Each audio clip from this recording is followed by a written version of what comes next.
think I romanticize the idea that, oh, if I become a designer, it's like I'm gonna like design like wacky things and crazy things and out of this world. But then you realize that actually, if you want to do that, you gotta be an artist. But if you want to be a designer, you're actually like providing a service. You're actually trying to solve problems rather than venture out to express your own creativity. It's really more as a designer, like you are like it's like I mean, I don't want to compare us as doctors, but like in a way, like we're here to like solve a problem, you know. So that was what sort of like a wake up call of what my role is in the industry, you know, to offer a solution to people, but through a creative way, you know, through a skin of aesthetics and poetry a little bit. Yeah.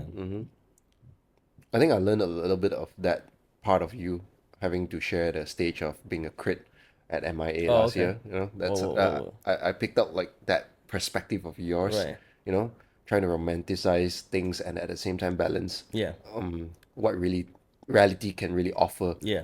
You know, not just try to push boundaries, just And, being naive about it. correct, and I think it's that's like the challenge of us as designers to like understand that, you know, being a designer, it requires a sense of awareness to what you are actually doing. You know, there's a self awareness that's required for you to practice being a designer because, again, you know, like I think none of us woke up and like, okay, I want to be an interior architect. You know, you don't know what an interior architect or interior designer is or what a designer is. You just know that you are creative or you like stuff that's different than other people, right? So everybody like has a journey. Like some people who are more attracted to academic, some people are more attracted to sports, and then you have people like us. We're just more attracted to things that are more visual, more pretty. But we couldn't articulate that as designer. We just knew that I don't want to do math. I rather like draw comics and stuff. I used to draw comics all the time, but I never saw myself as a creative.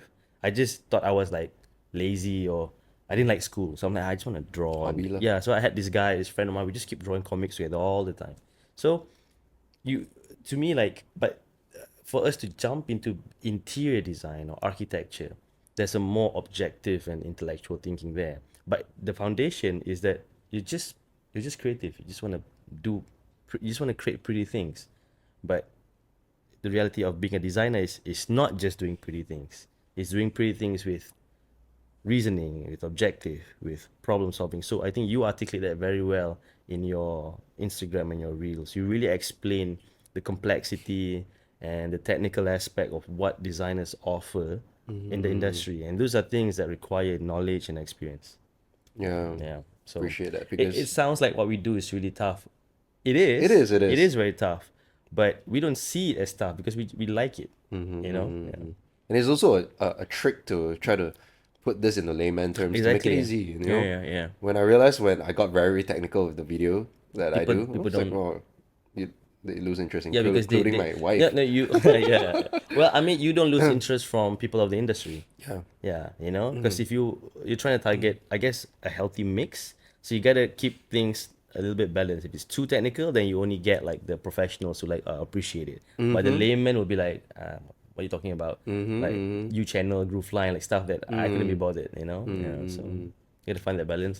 To couple on with that realization that you just shared, Yeah. what is like that